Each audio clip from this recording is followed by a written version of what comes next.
Hello dear students, most welcome all of you in question of the day series. आज मैं आप सभी के लिए लेके आया हूं लगातार भिन्न कंटिन्यू फ्रैक्शन से एक और जबरदस्त क्वेश्चन और बहुत ही बढ़िया क्वेश्चन। ये आपका सीडीएस के एग्जाम में पूछा गया है। बाकी 2019, 2020, 21 से सीजीएल के सीपीओ, सीजीएल, सीएचएसएल हर पेपर में ये क्वेश्चन पूछे जा रहे हैं, तो बहुत ही महत्वपूर्ण है। ऐसे क्वेश्चनों को आप कैसे सोल्व करोगे, जल्दी से जल्दी देखना है आपको। आज देखो, आज मैं आपको इसकी ऐसी जबरदस्त ट्रिक बताऊंगा कि ऐसा कोई भी क्वेश्चन आपके पेपर में आपसे बचेगा नहीं। जैसे ये आपको दिया, यदि x बराबर 1/2 प्लस 3/, ऐसे कंटिन्यू फ्रैक्शन बोलते हैं जब लगातार फ्रैक्शन दिए होते हैं। जैसे 1/ दिया 2 प्लस, फिर आगे फ्रैक्शन, फिर आगे फ्रैक्शन, फिर आगे फ्रैक्शन। तो निम्नलिखित में से कौन सा सही है? Which of the following is correct? तो इसमें आपको 4 ऑप्शन दिए, इनमें से सही बताना है। मतलब इसकी वैल्यू नहीं पूछी, उसने ये पूछा कि इसकी वैल्यू किन किन के बीच में आएगी, ये पूछा है। तो जैसे ये 1/ दिया ना, 1/, तो ये नीचे 1/ में ही आना है। तो इसका मतलब जो वैल्यू है वो आपकी 1 से बड़ी तो नहीं हो सकती, तो आप ये 4th ऑप्शन तो तुरंत हटा सकते हो। जब ये लगातार भिन्न का क्वेश्चन होता है, तो अगर इसमें आगे प्लस में कुछ होता है, जैसे इस तरह से 1 प्लस कुछ होता है, तब तो आंसर 1 से बड़ा होता है। लेकिन अगर ये नहीं हो, 1/ हो, तो आंसर हमेशा 1 से छोटा ही होता है। तो ये तो ऑप्शन नहीं हो सकता भाई। इसके बाद 0.5, x बराबर 0.5 भी नहीं आ सकता। वैसे अगर हम देखें तो इक्वल x बराबर 0.5 भी नहीं आ सकता, क्योंकि 0.5 के लिए नीचे 2 आना चाहिए। 2 कहां आ रहा है? इसमें तो आगे फ्रैक्शन जा रहा है, तो ये भी नहीं हो सकता। इन दोनों ऑप्शनों में से ही कोई एक ऑप्शन सही होगा। तो 2 ऑप्शन तो आप तुरंत उड़ा सकते हो उसमें, ठीक है। अब 2 ऑप्शनों के लिए सॉल्व कर लीजिए। तो देखो 8 और 10, 80 और 9 कितना हो गया? 89/10। तो एक साइड में आप 10 लिख लीजिए और 89। फिर इसके बाद क्या करना है? जो आगे वाला नंबर होता है उसका मल्टीप्लाई पीछे वाले में करते चलना है, पीछे वाले का मल्टीप्लाई आगे वाले में करते चलना है, जोड़ते चलना है।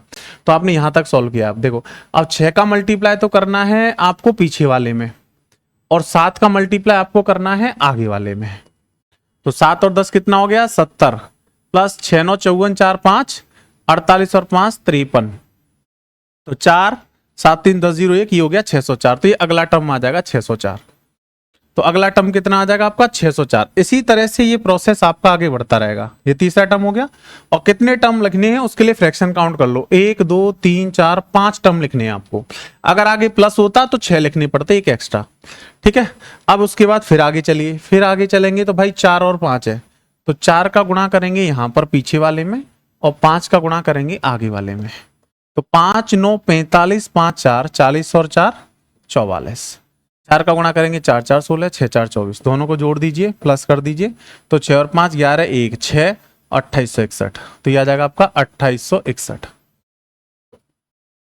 फिर इसके बाद 3 2 है, तो 3 2 है तो 2 का गुणा और 3 का गुणा।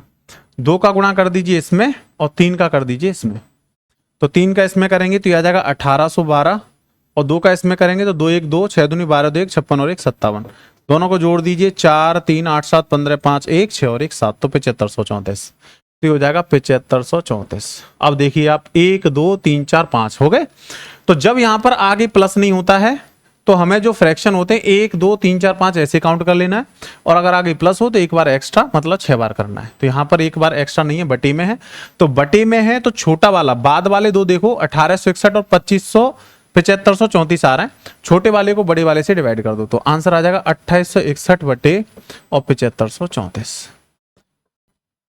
अब आप देख लीजिए, अब आप देखोगे तो यहां पर आपको क्लियर दिख रहा होगा कि ये मान आपका 0 पॉइंट, भाग दोगे आप तो 0 पॉइंट यहां लगाओगे, 0 आ जाएगा। तो 28,600 7 4 28, मतलब 0.3 कुछ आएगा। तो आंसर हमारा 0 और 0.5 के बीच में आना चाहिए। ए ऑप्शन सही होगा। पूरा निकालने की जरूरत नहीं है यहां पर, क्योंकि हमें तो केवल ये बताना है कि आंसर किस किस के बीच में आएगा। तो ये इसके बीच में आएगा। तो ये ट्रिक मैंने कंप्लीट बता रखी है कंटिन्यूटी फ्रैक्शन को सॉल्व करने की। फिर से समझ लेना इस ट्रिक से कैसे सॉल्व करते हैं। जैसे ये नीचे वाले का निकाल के लिख लेते हैं 1089, फिर जो आगे वाले हैं इनका मल्टीप्लाई पीछे वाले में करते हैं, पीछे वालों का आगे, और सो ऑन आगे तक ऐसे सॉल्व करते जाते हैं। तो आंसर आ जाएगा आपका ये वाला, option A is the correct answer, ठीक है। अगर ट्रिक अच्छी लगी है तो दोस्तों सेशन को लाइक करो, शेयर करो, ज्यादा से ज्यादा स्टूडेंटों तक शेयर करो, जैसे ये ट्रिक और ये जो कंसेप्ट है ज्यादा से ज्यादा बच्चों को पता लगे। और लगातार कम्युनिटी पर आंसर करते रहो, जिससे आप 49 रुपए का प्राइज जीत सकते हो every Sunday. Okay, thank you very much दोस्तों, बाय बाय, टेक केयर।